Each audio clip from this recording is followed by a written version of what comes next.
नमस्कार, मैं शारदा पांडे आसान ज़िंदगी किसी एपिसोड में आपका स्वागत करती हूँ। आज मैं आपको बताऊंगी जीवित पुत्रिका व्रत पूजन के बारे में।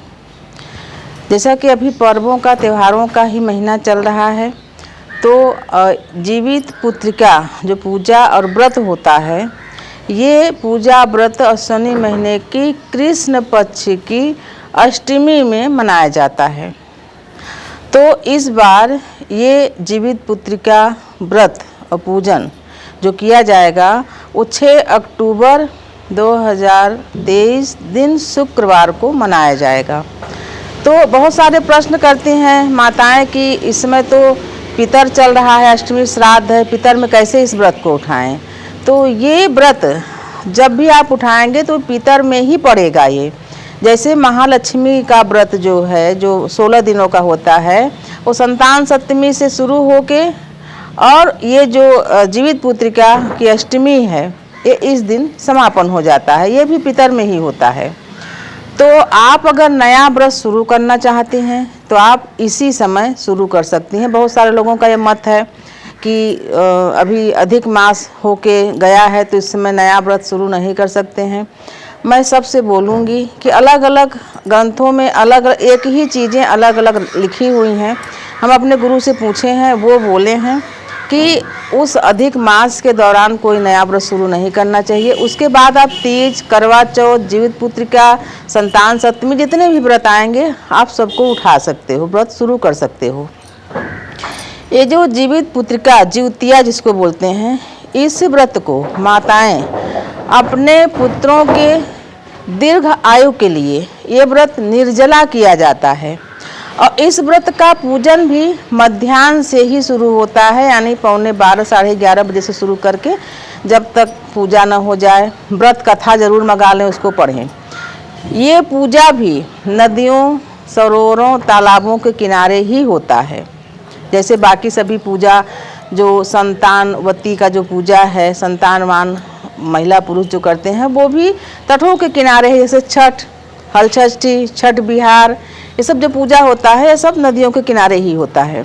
अगर ऐसी व्यवस्था आपके यहाँ नहीं है तो आप जो कुश घास होता है उसका पुतला बनाएंगी और पुतला बना के जीवितवान उनको मान के उनका आवाहन करके वो जो कुश घास रहेगा उसको कलश में स्थापना, वरुण कलश में ये मान के करेंगी कि ये नदी या तालाब है। वरुण कलश में उनकी स्थापना करने के बाद उनकी विधिवत पूजा करेंगे। कलावा, जनेऊ, पीले वस्त्र, हल्दी, चंदन, अक्षत से उनकी विधिवत पूजा करेंगे। आवाहन करेंगे कि जीवितवान जी आप आके इस पुतले में समाहित हो जाओ, हम आपका पूजन कर रहे हैं, आप हमारी पूजा स्वीकार करो, हमारे पुत्रों की रक्षा करके दीर्घायु बनाओ। और ये जो व्रत है ये पुत्र की कामना के लिए भी किया जाता है। यानी जिन दंपत्ति के विवाह हो गया है, 2 साल 4 साल हो गया है, उनके पुत्र संतान नहीं है, तो वो भी इस व्रत को इस कामना से कर सकते हैं कि आगामी समय में हमको पुत्र धन की प्राप्ति हो या पुत्री। बहुत सारे लोग पुत्री पुत्र सब संतान एक ही समान होते हैं, आपको संतान की प्राप्ति हो जाएगी। इस व्रत को निर्जला किया जाता है। किसी भी व्रत को संतान प्राप्ति के लिए अगर पति और पत्नी दोनों करते हैं और दोनों पूजा करते हैं, दोनों उद्यापन करते हैं, तो इसका फल सर्वश्रेष्ठ और अतिशीघ्र शुभ फल मिलता है। और अधिकतर आदमी लोग नहीं करते हैं, तो माताएं ही कर सकती हैं। तो मैं आपको बता रही हूँ जीवित पुत्रिका व्रत इस बार आप 6 अक्टूबर से ही शुरू कर सकती हैं। और बहुत सारे चीज़ों की आवश्यकता भी होती है, तो बहुत सारे चीज़ आप इकट्ठा भी कर लें। जैसे कि खिलौने ज़रूर चढ़ाएं, खिलौने चढ़ाएं।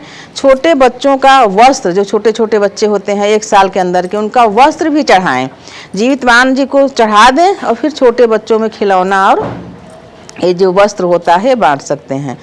बहुत सारे लोगों के पास इस व्यवस्था नहीं रहती है। ये व्यवस्था जैसे कि करवा चौथ है, तीज है, तमाम पूजा जो हम आसान ज़िंदगी में करके चौकी पर जो दिखाए हैं, तो बोलते हैं हमारे पास चौकी नहीं है, हम लोहे के बाक्स पर पूजा कर लें क्या। तो मैं उनसे बोलती हूँ आप एक चौकी बनवा लें, क्योंकि हिंदू सभी घरों में साल भर पूजा का, त्यौहार का ये सब चीज़ चलता रहता है। एक आम की लकड़ी की चौकी बनवाएं, उसमें आसन बिछाएं, उसमें जीवितवान का जो कलश, वरुण कलश, उसको स्थापना करके कुश घास, पूजा जहाँ पूजा की सामग्री मिलती है वहाँ मिल जाएगी। अब वैसे अगर आप आसपास कहीं जंगल के आसपास में है तो वहाँ ढेर सारी कुछ घास मिल जाएगी, तो उसका ऐसे पिंड बना के उनका पूजा किया जाता है। तो सभी चीज़ों की व्यवस्था, जैसे हल्दी और कुमकुम, चावल का अक्षत साबुत जो है उसको बीन लें, फल मंगा लें, तमाम चीज़ें जो आप पकवान बना सकें पकवान बनाएं। ये भी व्रत जैसे कि 3 दिनों का मान्यता है। जैसे कि आपको यहाँ पर काफ़ी बंदर आए हुए हैं, तो जैसे कि मान लीजिए आपको कल यानी कि 6 अक्टूबर को व्रत करना है, तो 5 अक्टूबर को ही आप सात्विक आहार लेंगे। फिर 6 अक्टूबर को निर्जला व्रत का संकल्प लेकर पूरे दिन और रात का व्रत करेंगे। फिर 7 अक्टूबर को पारण करने के बाद भी सात्विक आहार ही लेंगे, क्योंकि ये व्रत बहुत ही फलदायी और बहुत ही कठिन व्रत है। तो इसमें एक दिन आगे एक दिन पीछे कोई भी गलतियां होनी नहीं चाहिए। ब्रह्मचर्य के पूरी तरह पालन करें। जीव जंतु आसपास में कहीं दबने मरने नहीं चाहिए, जैसे तमाम चीज़ें होती हैं उन पर दया करें, तमाम चीज़ें ऐसी होती हैं। तो आपको सामान बता रही हूँ। तो जीवितवान जी को आप अलग से वस्त्र चढ़ाएंगे, जो पीला गमछा रहेगा, जो पिंड रहेगा कुछ पर उस पर उठाएंगी, लेकिन छोटे बच्चों का कपड़ा भी उनके सामने चढ़ा के फिर दान कर देना। पीला गमछा, जनेऊ, कलावा, अक्षत, फूल, फूलमाला, दीप, धूप, कपूर, प्रसाद, दक्षिणा, हल्दी, रोली, पान, सुपारी और फूल वाली लौंग, छोटी इलायची, खिलौना, नारियल। व्रत कथा, व्रत कथा से क्या होता है, जब व्रत कथा आप लाते हो तो आपको उस व्रत कथा में पूजा विधि भी दी रहती है और व्रत कथा पढ़ना ही चाहिए। जैसे कहा जाता है कि पूजा पाठ क्या कर रहे हैं, तो पूजा पाठ कर रहे हैं, पूजा के बाद पाठ करना अनिवार्य होता है। चौकी और आसन, चौकी पर बिछाने का आसन और खुद के लिए आसन। तो जैसे मान लीजिए आप पहली बार व्रत शुरू करते हैं, मैं सबको बताती हूँ कि अगर कोई व्रत शुरू करें तब व्रत के उद्यापन में विशेष ध्यान रखना चाहिए। इसका पारण दूसरे दिन यानी शनिवार को 7 अक्टूबर को, जो पारण का शुभ समय है 7 अक्टूबर को 8:10 के बाद आप इस व्रत का पारण कर सकते हैं। आप सभी के लिए ये जीवित पुत्र का व्रत मंगलमय हो, सुखमय हो। आप सभी हमारे साथ यूं ही बने रहें। हमारे आसान जिंदगी चैनल को सब्सक्राइब कर लें। देखते रहें आसान जिंदगी। तब तक के लिए नमस्कार।